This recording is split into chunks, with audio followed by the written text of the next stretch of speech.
नमस्ते बच्चों, आज के इस हिंदी क्लास में आप सभी का स्वागत है।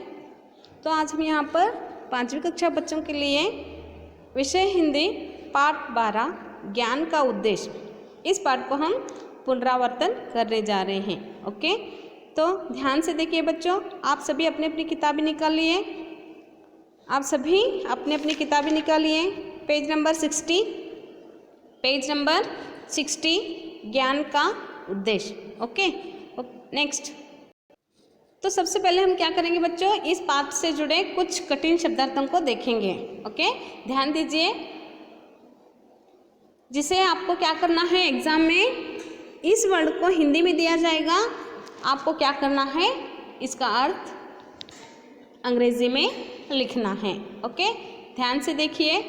यहाँ पर शिक्षा यानी के एजुकेशन, शिक्षा एजुकेशन। घना जंगल डेंस फॉरेस्ट, घना जंगल डेंस फॉरेस्ट। हड्डियाँ बोन्स, हड्डियाँ बोन्स। खेल खाल स्किन, खाल को क्या कहा जाता है, स्किन। परीक्षा टेस्ट, परीक्षा टेस्ट। रास्ता पाथ, रास्ता पाथ। मांस फ्लैश, मांस फ्लैश। दहाड़ रोर, दहाड़ रोर। राजकुमार प्रिंस, राजकुमार प्रिंस। जानवर एनिमल, जानवर एनिमल। रक्त ब्लड, रक्त ब्लड। संकट प्रॉब्लम, संकट प्रॉब्लम। ओके, नेक्स्ट आगे बढ़ते हैं। मेन क्वेश्चन नंबर 2, वहाँ पर क्या कहा गया है, पढ़ो और समझो। इनके क्या है बच्चों, वचन है।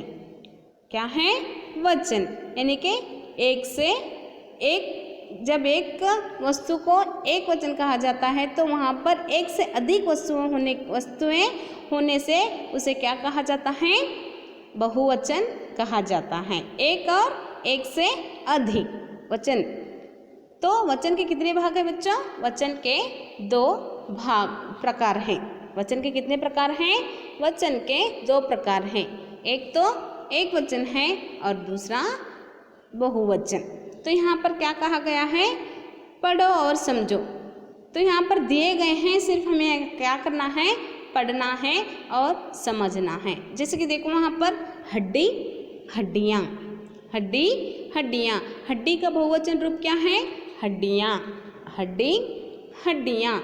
मक्खी मक्खियाँ, मक्खी मक्खियाँ। पत्ती पत्तियाँ, पत्ती पत्तियाँ। बिल्ली बिल्लियाँ, बिल्ली का बहुवचन रूप क्या है, बिल्लियाँ। परीक्षा परीक्षाएँ, परीक्षा परीक्षाएँ। कन्या कन्याएँ, कन्या कन्याएँ। लता लताएँ, लता लताएँ। महिला महिलाएँ, महिला महिलाएँ। समझ में आ गया ना बच्चों, एक वचन किसे कहा जाता है, बहुवचन किसे कहा जाता है, समझ में आ गया आपको। तो अगर आपको एग्जाम में एक वचन दिया जाता है तो आपको क्या करना पड़ेगा, उसका रूप उससे क्या करना पड़ेगा, उसे बहुवचन रूप में लिखना होगा। अगर बहुवचन रूप में दिया जाता है तो आपको क्या करना पड़ता है, उसे एक वचन रूप में लिखना पड़ता है। ओके, समझ में आ गया। नेक्स्ट आगे बढ़ते हैं। Main question number 3, main question number 3 में प्रश्न और उत्तर को देखेंगे, प्रश्न और उत्तरों को देखेंगे। ध्यान दीजिए, वहाँ पर आपको क्या करना है, इस पाठ को रिवीजन करना है एग्जाम के लिए। ओके, नेक्स्ट प्रश्न क, राजकुमार कहाँ से लौट रहे थे, राजकुमार कहाँ से लौट रहे थे। राजकुमार गुरुकुल से अपनी पढ़ाई पूरी करने के बाद घर लौट रहे थे।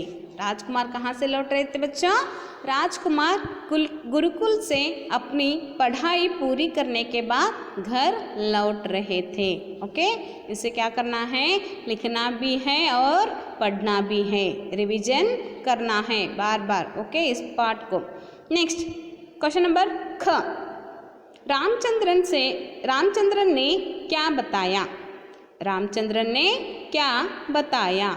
रामचंद्रन ने बताया कि वह हड्डियों को देखकर अपने ज्ञान से यह बता सकता है कि ये हड्डियाँ किसकी हैं। तो रामचंद्रन ने क्या कहा बच्चों?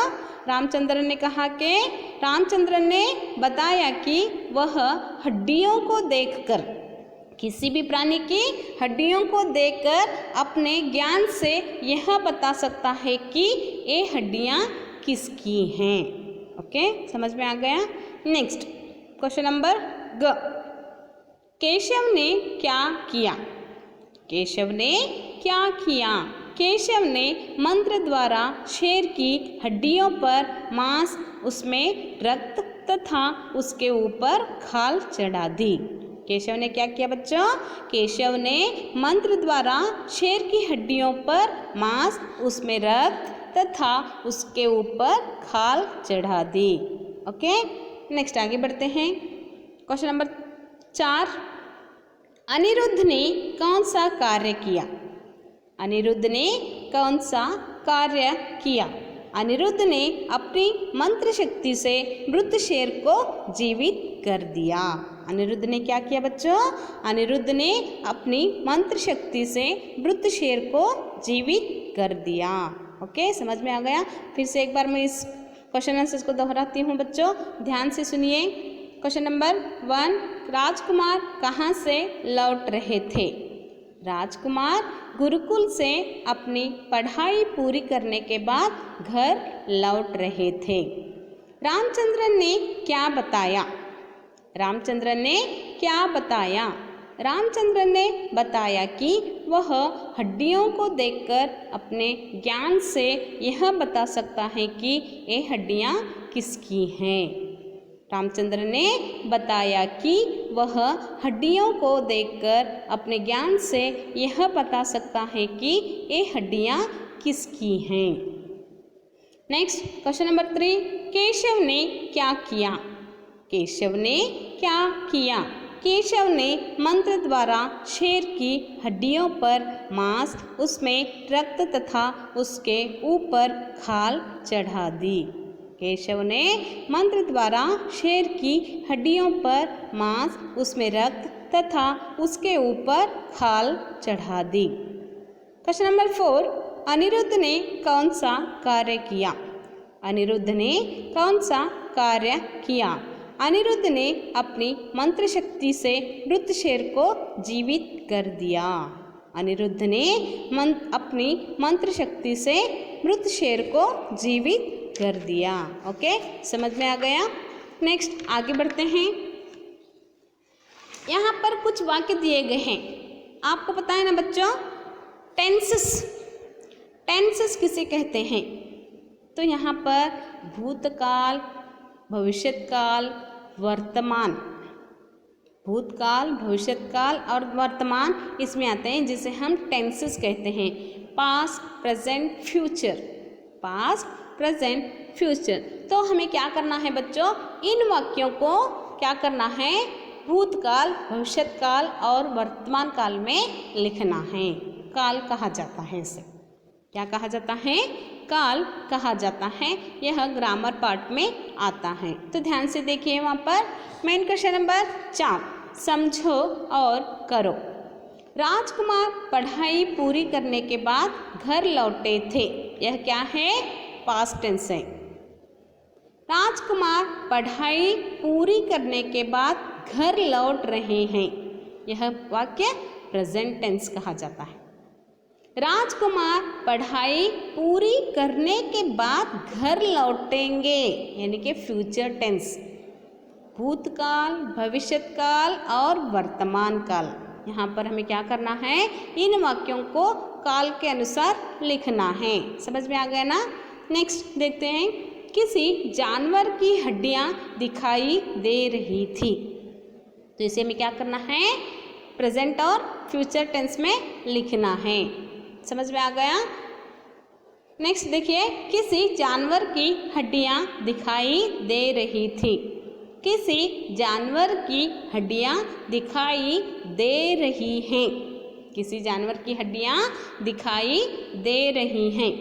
किसी जानवर की हड्डियाँ दिखाई देंगी। तो ये क्या है, फ्यूचर टेंस है। वर्तमान और हमें क्या करना है, भविष्य काल में लिखना है। ओके, किसी जानवर की हड्डियाँ दिखाई देंगी।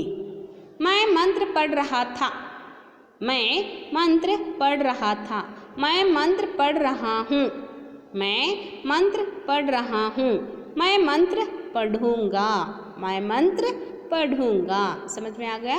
नेक्स्ट, शेर हमें खा गया था, शेर हमें खा गया था, शेर हमें खा रहा है, शेर हमें खा रहा है, शेर हमें खाएगा, शेर हमें खाएगा। यह क्या है, यह क्या है, कौन सा सेंटेंस है बच्चों, यह वर्तमान काल का यानी कि आने वाला फ्यूचर टेंस। शेर हमें खाएगा। ओके, समझ में आ गया। नेक्स्ट, तुम जीवन में सफल हो सकते थे, तुम जीवन में सफल हो सकते थे, तुम जीवन में सफल हो रहे हो, तुम जीवन में सफल हो रहे हो। यानी कि ये क्या है, ये वाक्य प्रेजेंट टेंस है। तुम जीवन में सफल हो रहे हो, तुम जीवन में सफल होंगे, तुम जीवन में सफल होगे। यह क्या है, फ्यूचर टेंस है। तो आपको क्या करना पड़ता है बच्चों, जब भी कोई वाक्य दिया जाता है तो उसे आपको क्या करना है, भविष्य काल में और वर्तमान काल में उसका रूप बदलना है। ओके, समझ में आ गया। आशा करती हूँ कि आज का यह क्लास आपको समझ में आ गया होगा।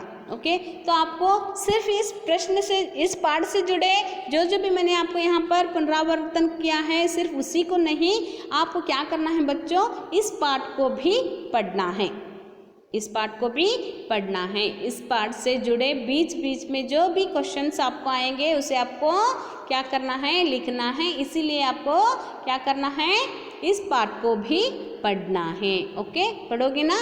ओके, तो नेक्स्ट यहाँ पर आज का यह क्लास ख़त्म होता है बच्चों। नेक्स्ट फिर से हम अगली क्लास में मिलेंगे, तब तक के लिए धन्यवाद।